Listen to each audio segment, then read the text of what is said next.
안녕하십니까 청주 시민 여러분. 이번에 5선에 도전하게 되었습니다. 4선의 국회의원을 하는 동안 저는 청주 시민으로부터 너무나 많은 은혜와 지원을 받았습니다.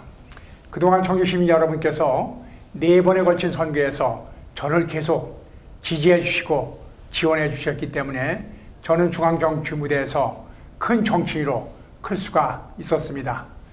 더불어민주당에 입당한 이후에 정책의장을 2번이나 역임했습니다. 그리고 2년 임기에 민주정책연구원장도 연임했습니다. 저는 2004년도 정보통신부 차관을 마치고 청원군에서 국회의원 후보로 출마하면서 청원 군민 여러분들께 드린 약속이 있습니다. 청원군을 대한민국의 첨단 산업의 중심지를 만들겠다, 이런 약속을 드렸습니다. 그동안 저는 이 약속을 성실히 이행했다고 생각하고 있습니다. 오송의 첨단인력 복합단지, 이제 충북을 넘어서 대한민국을 이끌어 나가는 바이오 산업의 중심지가 되고 있습니다. 오창은 ICT 기반으로 해서 지금의 큰 산업단지로서 발전하였습니다. 그리고 청주 지역에서는 하니스 반도체를 유치함으로써 청주가 반도체 산업의 중심지가 될 수 있는 그런 기반도 만들었습니다. 이제 집권 여당의 중진으로서 성장한 현재는 그동안 의정활동을 함께한 이낙연 전 총리라든지 정세균 의지와 정치적 동지로서의 끈끈한 유대관계를 가지고 있습니다. 중앙정치에서 큰 힘을 바탕으로 해서 이시종 충청북도지사, 한범덕 청주시장 모두 더불어민주당 소속입니다. 중앙정치와 이시종 충청북도지사, 한범덕 시장을 묶어서 우리 지역에 큰 발전이 있도록 모든 노력을 다하도록 하겠습니다. 이번 총선에서 반드시 저를 한 번 더 크게 쓸 수 있는 그런 기회를 만들어주시기 부탁드리겠습니다. 저의 가장 큰 장점이라는 이 시대가 요구하는 시대적 가치를 가장 잘 구현할 수 있는 위치에 있지 않나, 이것을 먼저 말씀드릴 수가 있습니다. 우리 시대가 요구하는 가장 큰 가치는 촛불혁명 과정에서 대한민국 국민들이 요구했듯이 공정하고 정의로운 사회를 만들어 달라는 것이라고 생각하고 있습니다. 그리고 상생의 사회를 만들어 달라, 패자와 승자가 함께 어우러서 함께 살 수 있는 공존의 사회, 상생의 사회를 만들어 나가는 것이 이 시대 우리 국민들이 요구하는 시대 정신이 아닌가 생각하고 있습니다. 이 시대 정신을 구현하고자 하는 것이 더불어민주당입니다. 그리고 더불어민주당의 가장 큰 정책 전문가인 하나가 이 더불어민주당이 추구하는 시민들이 요구하는 이 시대의 가치를 구현할 수 있는 적임자라고 생각하고 있습니다. 두 번째로는 전문성입니다. 저는 국회의원이 되기 전에 30여 년간 중앙정부의 공무원으로 근무했습니다. 그리고 10여 년간은 국무총리에서 근무하면서 어느 부처에서 무슨 일을 하고 있고 어느 부처와 협력한다면 우리 지역을 발전시키고 어느 부처와 협력한다면 대한민국을 변화시킬 수 있는 정책을 만들어낼 수 있는 것인가, 이런 것을 너무나 잘 알고 있습니다. 이런 전문성을 바탕으로 해서 대한민국이, 충청북도가, 청주시가, 청운구가 대한민국의 중심으로 발전할 수 있는 그런 기반을 만들어낼 수 있는 전문성을 가지고 있다는 것이 다른 후보가 가질 수 있는 큰 장점이 아닌가, 이렇게 생각하고 있고요. 셋째로서는 여당 중진으로서의 힘입니다. 아무래도 같은 국회의원으로서도 할지라도 중앙정치 무대에서 어떤 역량을 발휘할 수 있느냐, 이것은 사람마다 다르다고 생각합니다. 이런 저만의 강점을 살려서 충청북도가, 청주시가, 청원구가 첨단 산업의 중심지로 발전하고 국민의, 시민의 삶이 좀 더 편안해지는 그런 사회를 만들어 나가도록 하겠습니다. 코로나19 사태로 인해서 지금 대규모 모임이 자제되고 있는 상태거든요. 과거의 선거 같으면 여러 가지 대규모 모임에 가서 명함을 돌린다든지 같이 대화를 한다든지 하는 것이 전형적인 총선의 선거 방식이었다면 이젠 대규모 모임이 자제되고 사람과 사람과의 접촉도 대면 접촉을 자제하도록 하는 것이 정부나 방역당국의 요청이기 때문에 그런 면에서는 대면 접촉을 하기가 어려운 상황에서는 SNS를 통하라든지 그런 걸 통해서 인터넷을 통해서 나의 정책을 알리고 나의 그 활동을 알리는 그런 방향 뺏기는 선거 활동에 적극적으로 접근할 수 있는 방법이 없다. 이런 것을 우선 말씀드리고요. 또 도당 차원에서는 이 코로나19라는 어려운 사태를 극복하기 위해서 방역 활동에 모든 당원들과 후보들이 함께하도록 그렇게 조치를 하고 있습니다. 도당 차원에서 코로나19 극복을 위한 방역 지원단을 아예 더불어민주당 충북도당에 공식기구로 발족시켰습니다. 그 지역별로 순회하면서 지역에 대한 방역 활동을 하고 주민들과 함께 코로나19를 극복하기 위한 노력을 함께하는 모습을 보여주고 있다. 이런 것들이 현장에서 이번 어려운 상황에서 선거 활동을 할 수 있는 방법이 아닌가 이렇게 생각하고 있고요. 두 번째로는 코로나19라는 것이 결과적으로 조기에 극복을 해야 되고 또 코로나19 사태로 인해서 경제 활동이 위축됨으로써 이루어지고 있는 경제적 어려움을 극복하기 위해서 현재 정부에서 추진하고 있는 추가 경정 예산안이 조기에 통과돼서 우리 지역의 방역 활동이라든지 의료 지역 활동이 좀 더 적극적으로 일어날 수 있는 환경을 만들고 이 경제적 어려움에 빠진 소상공인이라든지 또 그 일용 노동자들인지 그들의 삶을 개선하기 위한 노력도 조기에 실시하는 것이 단순히 선거 목적은 아니지만은 코로나19를 극복하기 위해서 우리가 함께 해야 될 그 일이 아닌가 이렇게 생각하고 있습니다. 우리 지역의 현안 중에 하나가 소각장 문제입니다. 소각장 문제로부터 상당히 주민들이 고민하고 있는데 북이면 지역에서는 크랭코라는 소각장이 있어가지고서 허가 용량의 200%까지를 초과 소각을 하고 그로 인해서 다이옥신 같은 발암물질이 기준치의 5배까지 나온 그런 위법 사례가 발견되기도 했습니다. 그런데 그 과정을 살펴보니까 위법 행위를 해도 영업정지를 할 수 없고 영업정지에 가름해서 과징금을 매겨야 되어 있습니다.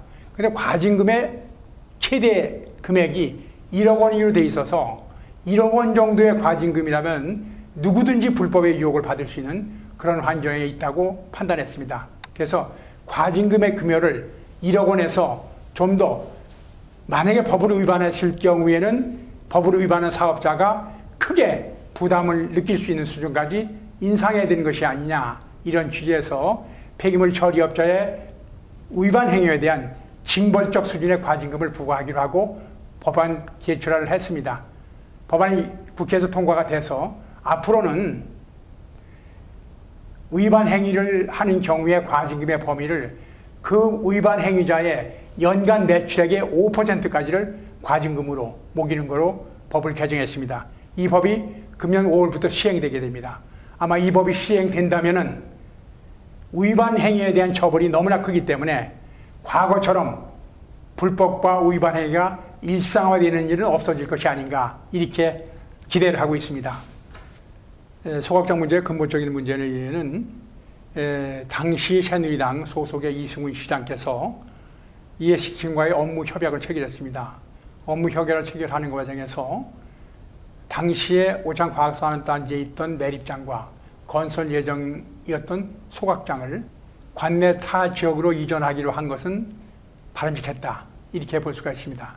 그렇지만 그 협약서 제4항에서 이 협약의 이행 과정에서 발생하는 일체 정보, 이행 과정 자체를 갖다가 비밀로 하면서 협약의 이행 과정에서 후기로 소각장과 매립장이 이전되는 그런 과정에 대한 정보가 주민들하고 공유되지 못했고 그런 과정에서 주민들의 의견이 제대로 수렴되지 못했다. 그것이 가장 큰 원인이라고 이렇게 생각하고 있습니다. 현재 상태에서는 이승훈 시장께서 소각장을 허가해줬던 그 지역에 새롭게 165톤의 소각장을 건설하기로 금강유역 환경청에서 환경영향평가의 적합성통을 받은 상태에서 이 상태에서는 이제는 청주시가 행정적, 사법적으로 적극 대처하는 방법밖에 없지 않나 이런 생각이 있습니다. 한 번 더 청주시장께서 더 이상은 청주시에 소각장이 건설되어서는 안 된다는 확고한 신념을 가지고 어떠한 경우에도 막아내겠다는 그런 의지를 표명하셨습니다. 한범덕 청주시장께서 오창 후기리에 더 이상 소각장에 들어앉지 않게 막을 수 있는 행정적, 사법적 활동을 할 수 있도록 적극 지원해 나갈 계획입니다.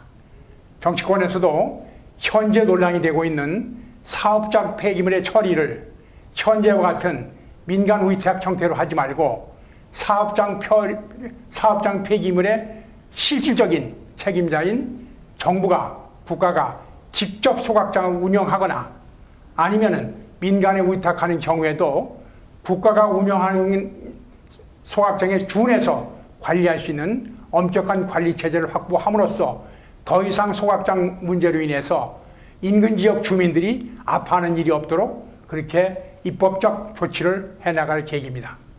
아울러서 두 번째 지역 현안과 관련된 의미 있는 법은 군시설 피해 보상법입니다. 2004년도에 제가 국회에 처음 들어가면서 우리 지역에서 청주공항으로 인해서 내수, 부기, 오군장동 지역 주민들이 소음 피해에 대한 문헌이 상당히 많았음에도 불구하고 소송을 제기하지 않고서는 보상을 받을 수 있는 길이 없었습니다. 그래서 2004년도에 소송을 제기하지 않고서도 보상을 받을 수 있는 법을 동료 의원들과 함께 내기로 시작해서 매 국회가 바뀔 때마다 지속적으로 군시설 소음피해법 보상법을 제출했었습니다. 그동안 노력했지만은 정부 측에 동의를 얻지 못해서 법안을 통과 못 시키다가 문재인 정부 출범 이후에 지난해 10월 달에 군시설 피해 보상법이 통과됐습니다. 아마 과거에는 안보 목적상의 군 비행장이고 안보 목적상의 군 사격장이기 때문에 그로 인한 피해는 주민들이 감수해야 된다. 이런 논리가 그대로 통했지만은 문재인 정부 출범 이후에 안보 목적의 시설로 인한 피해라 할지라도 해당 지역 주민만이 오롯이 피해를 보라는 것은 합리적이지 못하다. 해당 지역에 대한 피해를 온 국민이 함께 나누어 부담되어야 되는 것이 아니냐, 이런 새로운 접근 방법을 갖게 되면서 군소음 피해에 대해서 국가가 직접 보상하는 그런 제도로 법이 제정되었습니다. 앞으로 이 법이 시행되면은 내수, 부기지역, 오군장독 지역 주민들이 소송을 통하지 않고 국방부가 측정한 자료, 청주시가 만들어낸 자료를 바탕으로 해서 소음 피해를 보상을 받을 수 있는 그런 일이 이루어질 것입니다. 이것이 지역 현안과 관련돼서 가장 보람 있는 법안 중에 하나인가 이렇게 생각되고 있고요. 세 번째는 항공사업법이라고 말씀드릴 수가 있습니다. 우리가 청주공항을 활성화하기 위해서 많은 노력을 하면서 충청북도와 청주시 또 충청북도 주민들께서 청주공항을 모기지로 하는 항공사를 하나 가졌으면 좋겠다, 이런 염원이 있었습니다. 그렇지만은 매번 청주공항을 모기지로 하는 항공사가 면허 신청을 냈으나 매번 중앙정부에서 거부당했습니다. 거부당한 이유를 찾아보니까 항공사업법에 신규 면허를 허가해주는 과정에서 신규 면허를 허가로 인해서 과당 경쟁의 우려가 있느냐, 이런 조항이 있었습니다. 과당 경쟁의 우려가 있다고 판단되면은 신규 면허를 안 해주는 것이 그동안의 관행이었는데 과당 경쟁을 판단한 기준이 법에 정확하게 없었습니다. 그래서 과당 경쟁을 판단한 기준을 법에서 명확히 하거나 아니면 과당 경쟁을 사업자 면허 기준에서 없애라, 이런 요청을 했고, 과당 경쟁에 관한 조항을 과당 경쟁에 관한 조항을 항공사업법에서 빼내는 그런 개정안을 제출했습니다. 이런 개정안이 제출되자, 물론 개정안은 통과됐습니다.